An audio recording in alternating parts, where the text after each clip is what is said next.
Alright YouTube, we're going to get into the predictions for Week 7, but before that, make sure to stay till the end of the video so you can hear an exclusive interview with Max Redfield, safety for the Birmingham Iron. He's going to talk about the best players in the Alliance, and we had some cool questions for him, so make sure to stay tuned.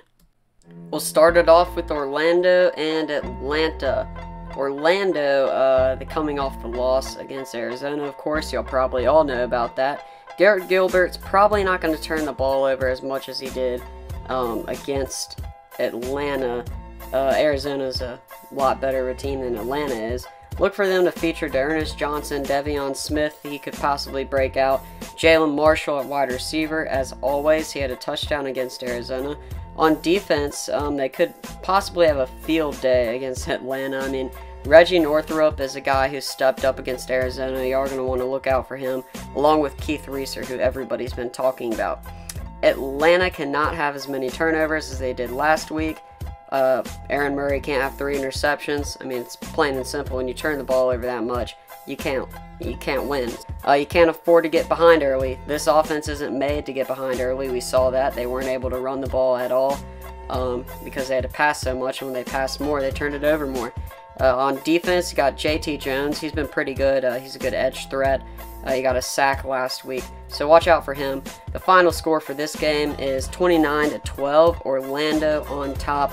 I don't even know if Atlanta can score that many points, but it'll be interesting to see how Aaron Murray responds. Next up is the Stallions versus the Commanders. The Stallions have come up short on a lot of games this year. Woodrum is the key. He can't turn it over a lot. He just needs to be consistent and efficient. Get the ball out to Nick Truesdale. He's become a very powerful weapon for this offense. Also, Joel Bonio is the workhorse of the running backs. He has breakaway speed and he has potential to break away, so watch out for him. Obviously, on defense, you're going to look out for Carter Schultz. He's the best edge rusher in the AAF. He had 2 sacks last week. I mean, it's almost like he's guaranteed to have a sack this week. The Commanders need Logan Woodside to keep improving. He's been playing well. Farrow and Williams at running back, they're pretty good. McKay, Ayers, Moore, and Ward at wide receiver. I think this is the deepest wide receiving core in the league. They're all incredible and can make insane catches. Deron Smith, Ryan Stewart, Devontae Bowsby, and Curtis Drummond are turnover machines. It is going to be hard to pass into this secondary. I think this will be a defensive game, much like the Commanders' Iron game earlier in the year. I'm going to get the Commanders 19-12. Our next game up is Birmingham at Memphis. The key for Birmingham is getting Luis Perez started like he did against the Fleet. He had 3 touchdowns. He's a little careless with the ball, so he did have 2 interceptions. He has a lot of careless throws this year. He could have even had more, but get him in the rhythm and get the offense rolling. Trent Richardson needs to get the run game going, but he also cannot be stopped on these check down passes. Luis Perez loves to check down the ball. I'm not saying it's bad, but if teams can stop that check down pass, then it can disrupt the offense for the Iron. So just look out for that. And also LaDainian Washington and Quentin Patton, very good wide receivers. They had good games last week. So watch out for them on defense. Jamar Summers, he had a pick last week. He's very good. And then Max Redfield. They need to force Memphis to be one-dimensional. These are all guys in the secondary. So I feel like if they can force Memphis to run a lot, then they'll be able to handle Memphis. Now, we'll talk about Memphis. Brandon Silver's in that quarterback or Johnny Manziel. I don't know if Johnny Manziel will start, but he could definitely play. I'm sure that they're putting in a package or two, for him on the offense. They're not going to play him, or I don't think they wouldn't play him. But Brandon Silvers isn't bad. He went 23 for 37, 242 yards, touchdown. I believe he had like a fumble. But he was put into a hard game against a very good Stallions defense. So I don't blame him too much for the loss at Salt Lake City. They need Zach Stacy to convert some first downs for them. They were stopped a good bit by the Stallions defense. Reese Horn had 8 catches, 129 yards. He's become a top target on this team. Also, of course, you're going to look at DeMarcus Gates on defense. He is the key for this defense at linebacker. I'm going to give Birmingham the edge here, 19-6. Birmingham gets the win. Alright, our game of the week is San Diego at Arizona. I will be at this game. I was invited by the Arizona Hotshots, so I'm more than excited to be viewing the game of the week in person. We'll start off with the Fleet. Mike Bercovici had 2 interceptions and 3 touchdowns. He was able to move the ball pretty well against the Iron, but they did struggle to run the ball. Terrell Watson and Jaquan Gardner didn't have much luck. The Iron's D-line is pretty good, so they could have better luck against a worse Arizona defense. Demontre Moore is an excellent edge rusher. He has 5 sacks on the season. He's one of the best in the Alliance. And also you got to look at Cameron Kelly. He had that 3 interception game a couple weeks ago. He and the secondary will have their hands full with Richard Mullaney and Rashad Ross. For Arizona, John Walford needs to convert to 3rd downs. That's been their problem all year, and they just have to complete these 3rd down conversions. Jarrell Presley, Troy Cook, and John Stockton, all incredible running backs. They're all going to get action. They need to get these burst runs that they've been getting all year. Get more consistent, though, and convert these 3rd downs. This offense just needs to be focused on 3rd downs. Rashad Ross is obviously your top receiver.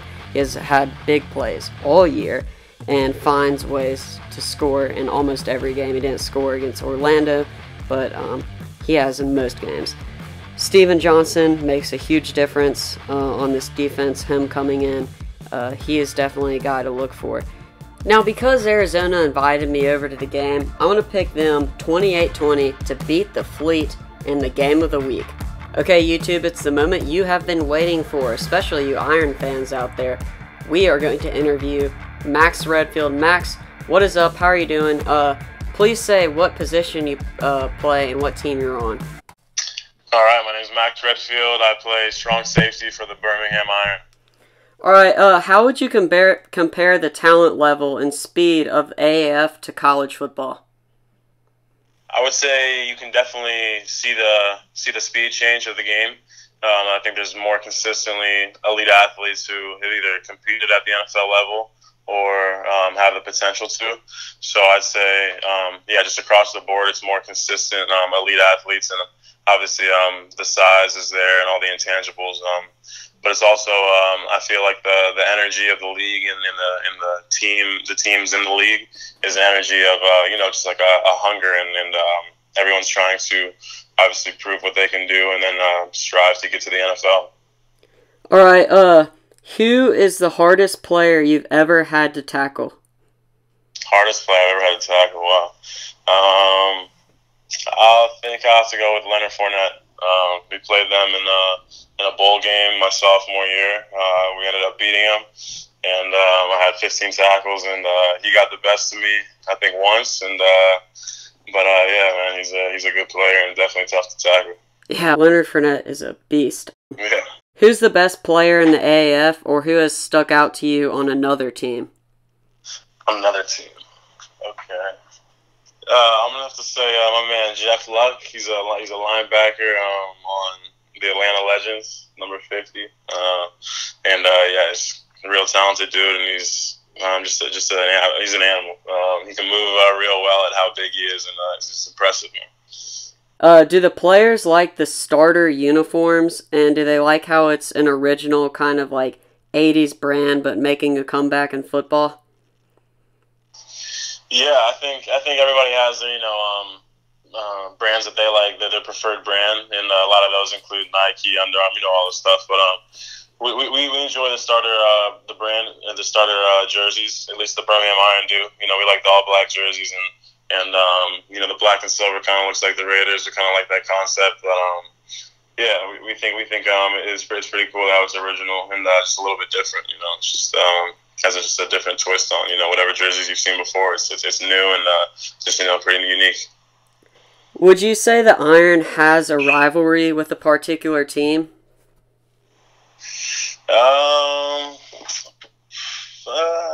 It's hard to say because it's obviously the first year the league's been established, but the fact that Orlando beat us and we feel like that we're the best team in the league. We feel like we have something to prove the next time we play Orlando.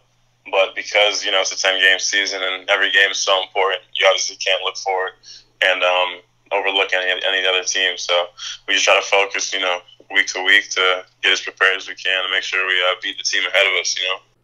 Yeah, so I'm doing I have a podcast. It's called Mental Mastery with Maximus, and right now I'm going through a series where I'm bringing back old teammates from specifically Notre Dame right now to kind of give my teammates the opportunity to tell their story and kind of get into the mental aspect of just competing at an elite level and kind of what it takes and just developing an elite mindset as far as performance and just on a day-to-day basis. It's through the Athletes Guide, which is a company that, like I said, helps athletes share their stories and gives an athlete a platform to kind of promote themselves and build their brand. Shout out to the Athletes Guide. And then, my Instagram is just redfield.max, and that's about it. I don't have a Twitter. Our game of the week is San Diego at Arizona. I know y'all haven't played Arizona, but who do you think has the edge in this game? Y'all played San Diego last week. Yeah, so San Diego, I think, is a really well put together team, and I feel the same way about Arizona. The win that they had over Orlando was impressive last week. So I think it's going to be a great game, but I think Arizona's going to edge them out a little bit. I think it's going to be another game like ours that was down in the water. All right, so you got one thing to say to all the Iron fans on the show, and we have quite a lot. What do you have to say for all the Iron fans? I have to say, stay tuned. It's been a season where we keep getting better and better, and the offense has picked us up. Last week, there's been games where the defense has picked the team up, and games where the special teams picked us up, and now we're really starting to come together, and we feel like a finished product is on the way. So stay tuned and just watch the Iron work because it's going to be something special. Thanks, Max, for joining the show. Guys, let me know what type of content you want to see this week. This video is coming out early because I'll be in Arizona tomorrow on the plane.